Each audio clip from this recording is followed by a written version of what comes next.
से ऊंचा यहाँ कोई, वहाँ सब पाप कट जाते जहाँ डमकार होता है, वहाँ सब पाप कट जाते जहाँ डमकार होता है।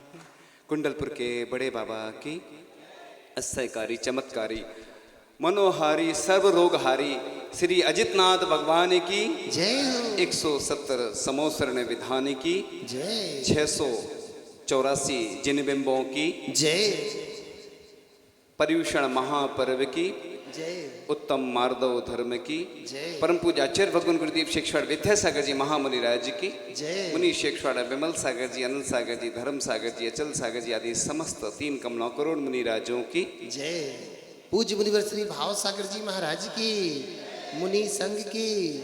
आज का यह पावन प्रसंग देश और दुनिया में सभी लोग इस दशलक्षण महापर्व को मनाते हैं और सभी लाभान्वित होते हैं। पर्यूषण पर्व जिसको बोलते हैं, वैसे तो जैन दर्शन के हिसाब से दिगंबर जैन धर्म के अनुसार दशलक्षण पर्व प्रसिद्ध हैं। दशलक्षण पर्व की तैयारी 1 वर्ष से चलती है, क्योंकि आचार्य ऋषि भी कई बार कहा करते थे कि भाद्रपद यानी भाद्र पक्ष भी कहते हैं, भाद्रपद आता है तो विशेष पूजन आदि होती हैं। कई लोग बधैया कहलाते हैं जो वर्ष में एक ही बार 10 दिन पूजन आदि कर लेते हैं और अपने आप को बड़ा सौभाग्यशाली समझते हैं। किसी से कहो कि पूजन करते हो, हाँ बोले पर्यूषण में करते हैं, बड़े सौभाग्यशाली होते हैं, पुण्यशाली होते हैं ऐसे लोग जिनका सौभाग्य इन 10 दिनों में जागता है। और जहाँ पर श्रावक संस्कार शिविर लगते हैं उनके माध्यम से लोग अपने जीवन को परिवर्तित कर लेते हैं। एक सौभाग्यशाली क्षण होते हैं कि व्यक्ति अपने जीवन को परिवर्तित करता है। ऐसे बिरले लोग होते हैं जो इन 10 दिनों में उपवास करते हैं और जब बारिश हो जाती है तो उनको बड़ा सुकून मिलता है। हम ऐसे लोगों की हमेशा अनुमोदना करते हैं जो 10 उपवास करते हैं, 5 से अधिक जो भी उपवास करते हैं, क्योंकि 10 दिन में अगर 5 उपवास भी कोई करता है तो बड़ा सौभाग्यशाली और पुण्यशाली होता है। तो ऐसे लोगों की हम हमेशा अनुमोदना करें। ऐसा तत्वार सूत्र के अंत में आता है ना, जम सकई तम की रही, यानी जो कर सकते हैं वो करें, जो नहीं कर सकते हैं उसकी अनुमोदना करें। यदि आप दान नहीं कर पा रहे हैं तो हमेशा जो दान करता है उसकी प्रशंसा हमेशा करना। अगर आपको पुण्य बढ़ाना है अपना, आपको पुण्य से करोड़पति और अरबपति बनना हो तो एक बहुत अच्छा तरीका बता रहे हैं, हमेशा अच्छे कार्यों की प्रशंसा करो और बुरे कार्यों में जितना हो सके उसकी बुराइयां तो निकालना है, लेकिन अगर नहीं निकल रही तो माध्यस्थ भावो विपरीत वृत्तौ, यानी जो विपरीत वृत्ति वाले हैं। आज देश में समाज में विवाद इसी कारण से हैं कि समाज में जो भी काम होता है कई लोग अड़ंगा डालते हैं, परेशान करते हैं। तो ऐसे लोगों को निर्माल्य का दोष लगता है, क्योंकि अगर कोई अच्छा कार्य हो रहा है, मंदिर बन रहा है, गौशाला चल रही है, या कोई विधान हो रहा है, या कोई शिविर लग रहा है, कोई अच्छा काम हो रहा है और उसमें भी अगर अपन सहयोग नहीं कर रहे हैं तो ये महादोष माना जाता है। इसलिए हमेशा एक काम सीख लो आज तो आपका जीवन सार्थक हो जाएगा। क्योंकि अगर लाखों लोग प्रवचन सुन रहे हैं, लाखों लोगों में एक व्यक्ति भी सुधर गया तो समझ लेना कि अपना प्रवचन सार्थक हो गया। क्योंकि आज का दिन मृदुता का भाव है, आज सरलता का है। एक बार एक सर्प था और साधु ने कहा कि तुम किसी को काटना नहीं। अब सर्प का तो स्वभाव रहता है, तो साधु तो चले गए। अब सर्प एक साइड में था और लोग देखते कि सर्प कुछ नहीं कर रहा है तो लोग पत्थर मारने लगे। अब वह बहुत बुरी अवस्था हो गई, उसकी घायल हो गया। प्रतिदिन साधु निकलते थे वहाँ से। एक दिन साधु ने पूछा, क्यों भाई क्या हाल है? तो उसने कहा, महाराज आपने कहा था कि किसी को काटना नहीं, तो मैंने काटना छोड़ दिया तो लोग मुझे पत्थर मारने लगे। तो साधु ने जो जवाब दिया बड़े गौर से सुनने लायक है। साधु ने कहा, मैंने तुमसे ये कहा था कि काटना नहीं लेकिन फुसकारना नहीं छोड़ना। तो कभी कभी इतने सरल भी नहीं बन जाना कि लोग तुम्हारा दुरुपयोग करने लगें, और कभी इतने कठिन भी नहीं बन जाना कि लोग तुम्हारे पास आना छोड़ दें। आचार्य श्री विद्यासागर जी महाराज का लाइफ मैनेजमेंट है एक बहुत अच्छा। उन्होंने लोगों को जीने की कला सिखाई है कि कैसे जीवन जिएं। जीवन जिएं तो ऐसे जिएं जिसमें कुछ आस हो, थोड़ी परेशानी हो, थोड़ा दुख का एहसास हो। तो आचार्य श्री ने एक बहुत अच्छा सूत्र बताया है कि तुम बाहर कठिन रहो, जैसे श्रीफल होता ना, नारियल कठिन लगता है, कठोर होता है, लेकिन अंदर सरल होता है। ऐसे ही व्यक्ति को, जब व्यक्ति अपने अंदर की क्रियाएं करे, भगवान के सामने पूजन भक्ति करे, तो बड़ी सरलता से, सहजता से करे, बिना मायाचारी के करे। लेकिन जब लौकिक कार्यों में कठिन बनना पड़ता है, पुलिस को देखते होंगे आप, पुलिस का नाम लेते ही लोग डर जाते हैं, क्योंकि वो कड़क नहीं होगी तो लोग डरेंगे नहीं। एक बार प्रसंग आया कि रामचंद्र जी और रावण दोनों का प्रसंग है कि रावण कहता है कि मैं रामचंद्र जी का भेष बनाकर सीता के पास जाता हूं, लेकिन वह मुझसे प्रभावित नहीं होती है। तो मंदोदरी ने जो जवाब दिया बड़े गौर से सुनने लायक है। मंदोदरी ने कहा कि तुम राम का भेष तो बना लेते हो, लेकिन तुम्हारे अंदर राम नहीं आते हैं, इसलिए हमेशा राम बनने की कोशिश करो। मेरे जिनवर का नाम राम, हे जिनवर तुम्हें प्रणाम। मेरे जिनवर कौन है? राम है, प्रभु राम। यानी अपने आत्म राम में उस राम को हमें प्रकट करना है, यही लाइफ मैनेजमेंट है। तो आचार्य जी हमेशा कहते हैं कि हमेशा व्यक्ति को डांटते नहीं रहो और हमेशा ज़्यादा प्यार भी नहीं दो, क्योंकि लाड़ प्यार ज़्यादा मिलता है तो व्यक्ति बिगड़ जाता है, सिर पे चढ़ जाता है। हमने देखा है अति परिचित अवज्ञा। किसी को देखना आपसे अगर वो ज़्यादा उसका लगाव हो जाएगा, परिचय हो जाएगा, निश्चित रूप से वह अवज्ञा करने लगेगा। आप इसलिए लिखा है अग्नि है, साधु है, इनसे ज़्यादा दूर भी नहीं रहो, ज़्यादा पास भी नहीं रहो। इसलिए विनय मोक्ष का द्वार कहा गया है। यानी जो विनयी होता है उसके लिए मोक्ष का द्वार हमेशा खुला रहता है। इसलिए हमेशा देवशास्त्र गुरु के प्रति बड़ी विनय रखना चाहिए। इसलिए हमारे अंदर ऐसी भावना शुरू से रखी जाती है कि जब भी भगवान दिखते हैं तो अपन तुरंत झुक जाते हैं। आजकल लोगों को तकलीफ होने लगी है घुटनों में, तो वो बात किसी की मजबूरी है, वो बात अलग है। नहीं तो लोग क्या आते हैं, खड़े होके बस नमोस्तु करके चले जाते हैं, क्योंकि महाराज परिचित हो जाते हैं। जो हम देखते हैं बच्चे आते हैं, लोग कहते हैं बच्चों से बेटा झुको नमोस्तु करो, खुद नमोस्तु नहीं करते हैं। आचार्य जी ने कई बार उदाहरण सुनाया ये वाला। और बच्चों से कहते हैं a child mind is a clean slate, यानी जो बच्चे का दिमाग होता है कोरी स्लेट की भांति होता है, यानी उस पर जैसा लिख दो वैसा लिखा जाता है। इसीलिए श्रावक संस्कार के निमित्त से जो 10 दिन में क्रियाएं सिखाई जाती हैं, इसीलिए नहीं सिखाई जाती हैं, इसलिए सिखाई जाती कि इनमें से कुछ महाराज बने, और महाराज मुनि महाराज बने हैं कई, और एलक चुल्लक आदि बने। अब तो सुविधा हो ही गई है, सबको मालूम है, ज्ञात है। तो बस चाहे महिलाएं हों तो वह चुल्ली का बनती हैं। चूंकि एक आपको बहुत अच्छा उदाहरण आज सुना रहे हैं, आपका हृदय गदगद हो जाएगा, प्रफुल्लित हो जाएगा। इतना अच्छा उदाहरण कि एक बार किसी ने गुजरात पर आक्रमण कर दिया, और वहां के सेनापति कौन थे? आबू, जो व्रती श्रावक थे, युद्ध मैदान में प्रतिक्रमण कर रहे थे। प्रतिक्रमण में उन्होंने क्या बोला? अपने दोषों की आलोचना, सब जीवों से क्षमा का वक्त होने पर, इसको प्रतिक्रमण कहते हैं। इसलिए मैं बता रहा हूँ कि अधिकांश लोग जानते हैं, लेकिन कई देश विदेश में भी लोग रहते वो नहीं समझ पाते, इसलिए उनको खोलना आवश्यक होता है। तो वह दोनों हाथों से तलवार लिए हाथों में, वे बोलने लगे जे में जीवा विराइया एगिंदिया वा वेंदिया वा।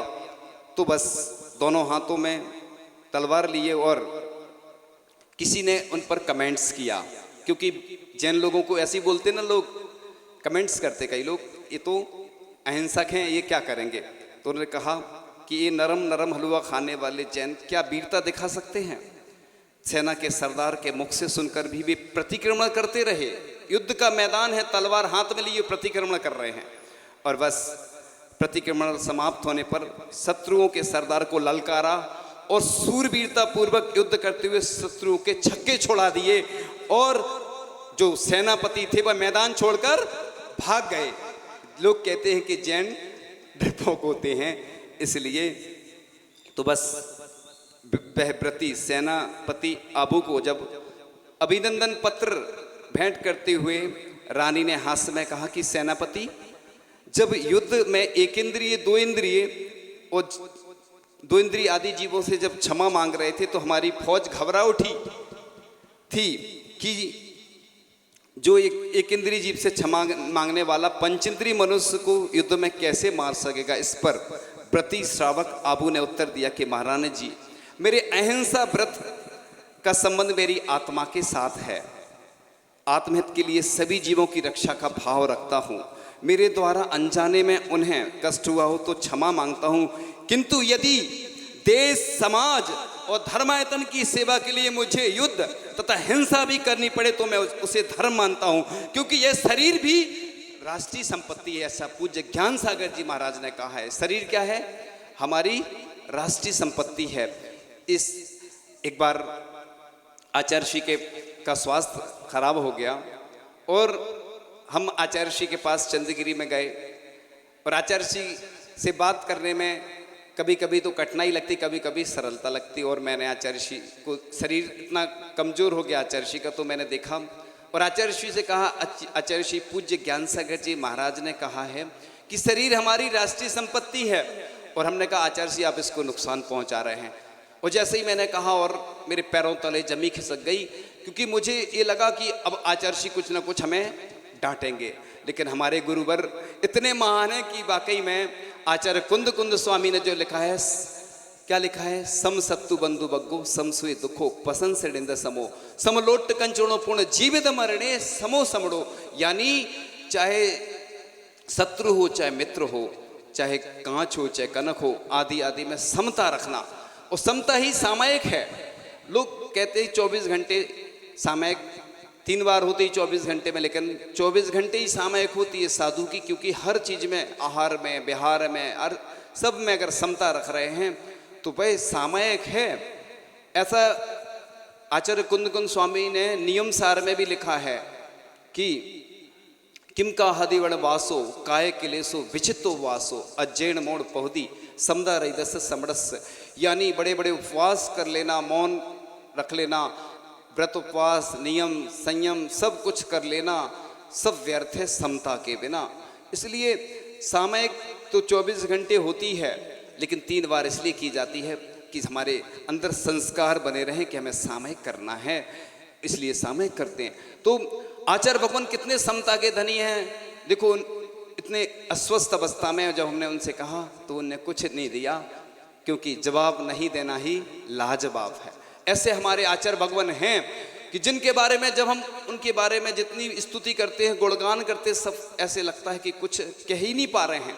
इतने महान व्यक्तित्व के धनी हैं कि पूरे शास्त्रों में हमने पढ़ा, ग्रंथों में सुना, देखा, लेकिन आचार्य भगवान जैसा महान बनना हर व्यक्ति के बस की बात नहीं है। उनकी नकल तो कोई भी कर सकता है, लेकिन उन जैसा बनना सबके बस की बात नहीं है। ऐसे हमारे आचार्य भगवान हैं जो नामुना के कामना से कोसों दूर हैं, कहीं कहीं ऐसे संत भी जरूर हैं, जिनने आज तक अपने नाम से कोई तीर्थ नहीं बनाया, जो हमेशा बस सबके कल्याण के लिए हमेशा लालायत रहते हैं। उनकी मृदुता की आज हम बात करेंगे कि एक बार नेमावर में श्री जी की शोभा यात्रा निकल रही थी और आचार्य भगवान आए और वहाँ कोई विमान में लोग श्री जी को विराजमान किए थे और आचार्य श्री आए और बैठकर नमोस्तु किया।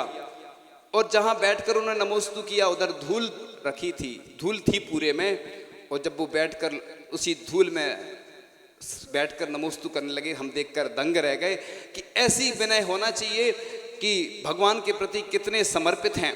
जब भी प्रातःकाल की बेला में उठते हैं तो सबसे पहले अपने बाजोटे पर जो जिनवाणी रखी होती है उसको नमोस्तु करते उठकर। और पूज्य ज्ञान सागर जी महाराज के प्रति उनका कितना विनय था कि जब भी प्रातःकाल की बेला में उठते थे और उनका स्मरण करते थे, उनके पास जाते थे।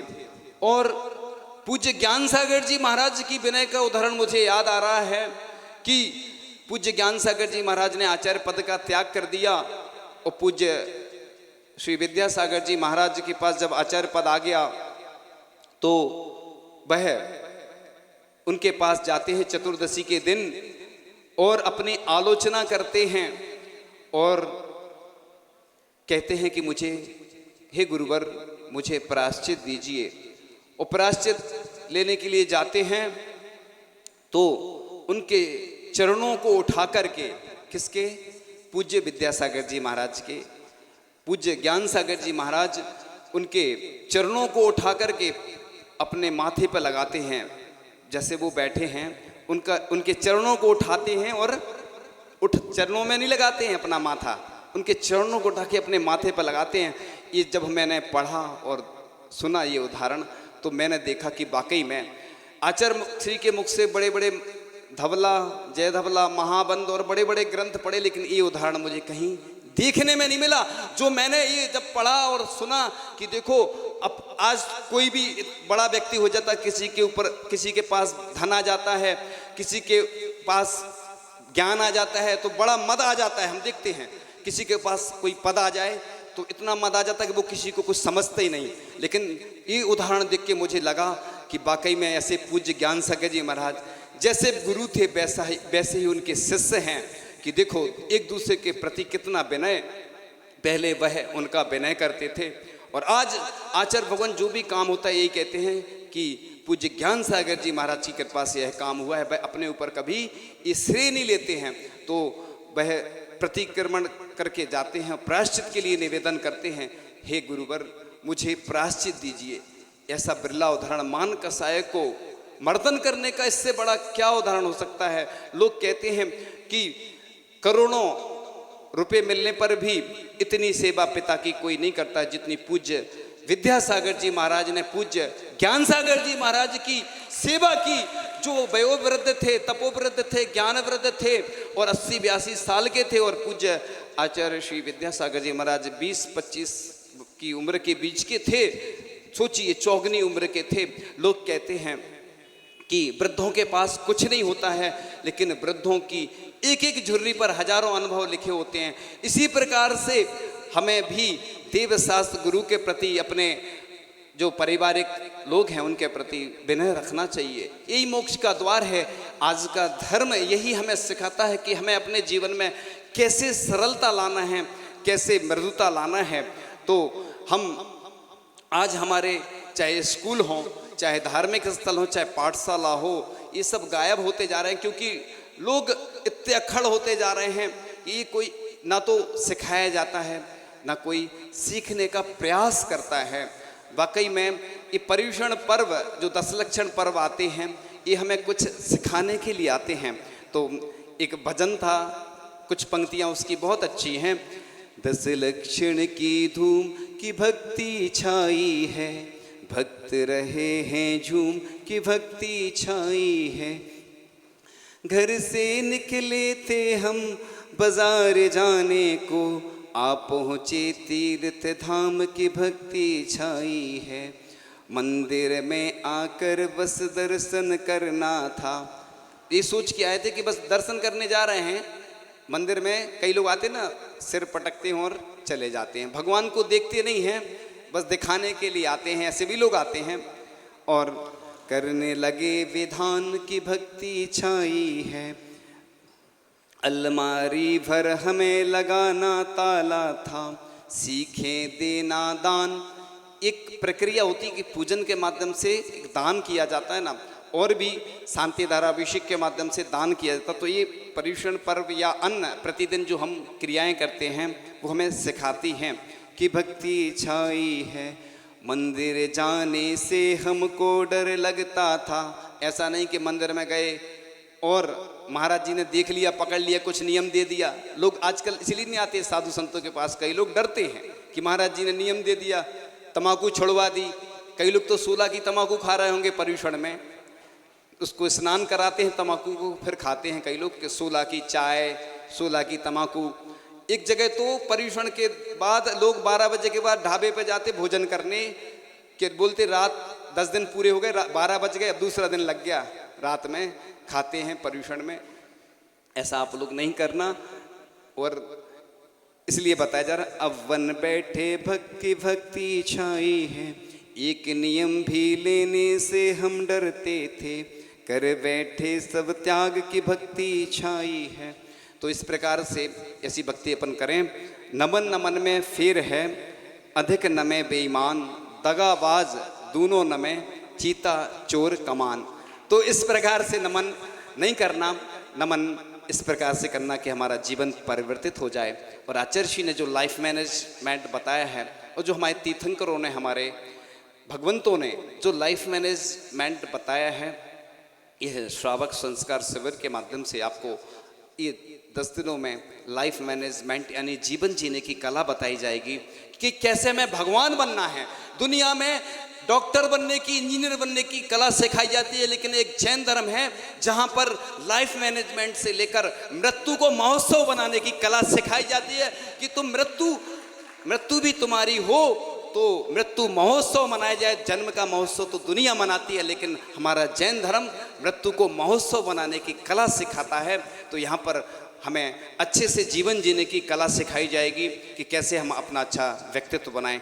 इन्हीं भावनाओं के साथ परम पूज्य आचार्य भगवान गुरुदेव श्री एकशवाड़ विद्यासागर जी महामुनिराज जी की, पूज्य मुनिवर श्री विमल सागर जी महाराज की जय हो।